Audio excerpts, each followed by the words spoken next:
So, I want to try to explain a little bit about how I wound up in the situation I'm in because I know some people come to my channel and they're like, why are you even here? What is the point? So, on YouTube, there's different channels, obviously. There's reaction channels, there's book channels, there's fitness channels, food channels. If you can think of it, there will be a channel for it. There's probably a channel dedicated just to friend out there somewhere that I'm going to find one day. One type of channel you can have is a real life blog.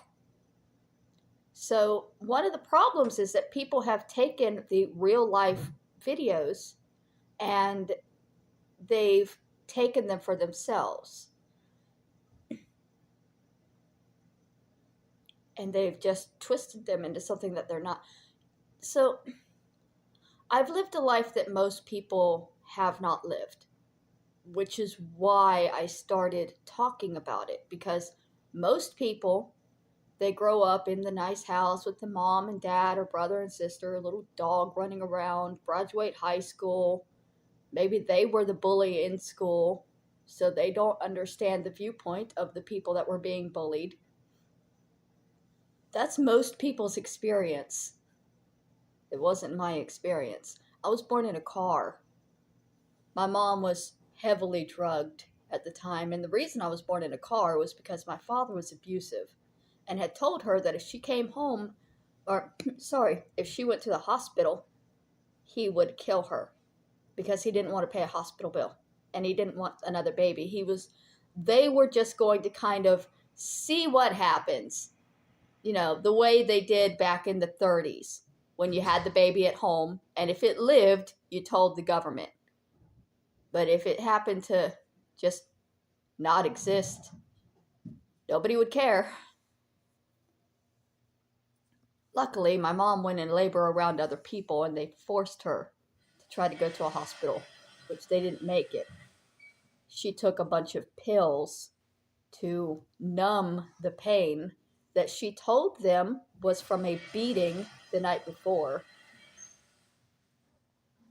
And she had me in a car. And then I was life flighted to a hospital. And my grandmother took me just after I got home because my mother was not capable of taking care of me at all. So the first 6 months of my life, I stayed with my grandmother. And then being brought back, I was constantly reminded, that's not your mother. These people also do not want you.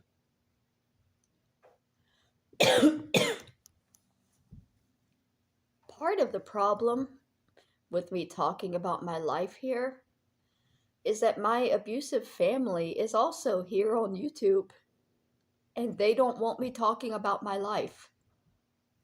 So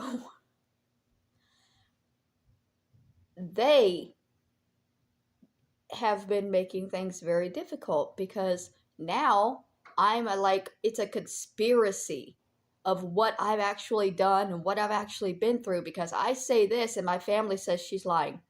And then I say this and I prove this and my family says, yes, but she's lying. Okay, yes, but she's still lying. We're not going to specify what she's lying about at this point, but we promise you she's lying. And it's just, it goes on and on because it's my life.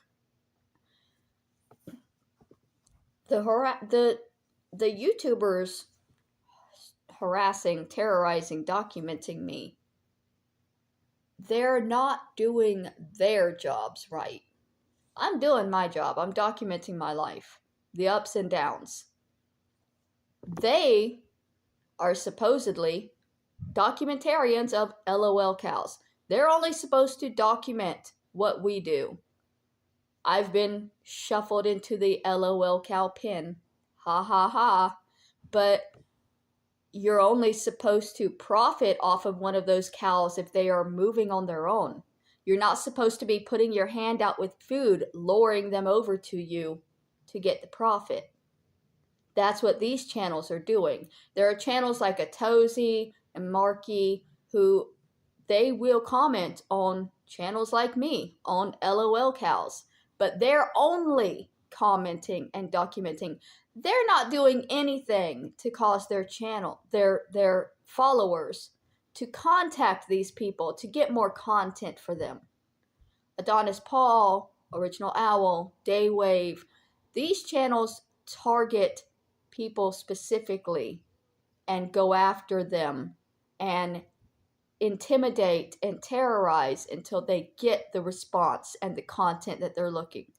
They're not coming to my channel looking for content. They don't like my content, and instead of going someplace to watch like Johnny Somali, which is what they want, they decide to try to turn me into Johnny Somali. If they poke me enough, if they prod me enough, if they tell me enough to do this thing or do that thing and force me and push me and possibly pay me, I'll just do stuff. And they're mad because I don't. I just keep documenting what their pressure is doing to my life. Because it is fucking me up. I'm gonna be honest. The pressure of the public trying to make you something that you are absolutely not because it's what they want to see is life fucking. It's mind fucking.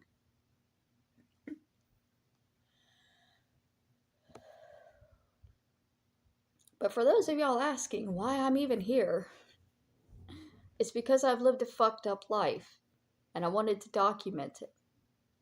Not just the bad childhood. After the bad childhood, which included 18 years of abuse and a brother handicapped by his own father, after that, I was in a bad marriage. And then I was witness to a murder. And then I had a period of drugs and alcohol. And then I was homeless. It's a whole story.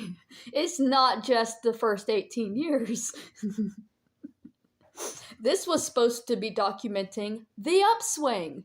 This was supposed to start off when I got my housing and I started working my way up the ladder to being a human being. It went wrong because my abusive family is right here on YouTube doing everything they can to stop me from moving forward. And I'm doing everything I can to keep moving forward without just giving up.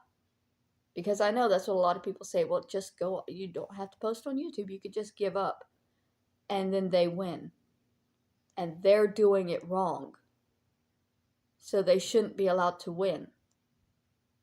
I'm not saying that you shouldn't, if you want to document people that you think are funny or crazy, okay, but when you're actively contacting them to make them act crazy so that you can document it, there's a difference. What you're doing is wrong. The crazy person has much less control than you do. And you're choosing to poke and prod at them because it's funny and you get money when it happens. Left to my freedom, I will wander off into a corner by myself. But constantly being poked and prodded and enticed makes it much more difficult to stay on the course and keep going and not veer off into complete insanity land. Because I know what's true. But my family being here contradicting every single thing I say makes it hard for everybody else to know what's true. And there's a lot of people out there that do know the truth and that are not allowed to talk about it because this group interferes.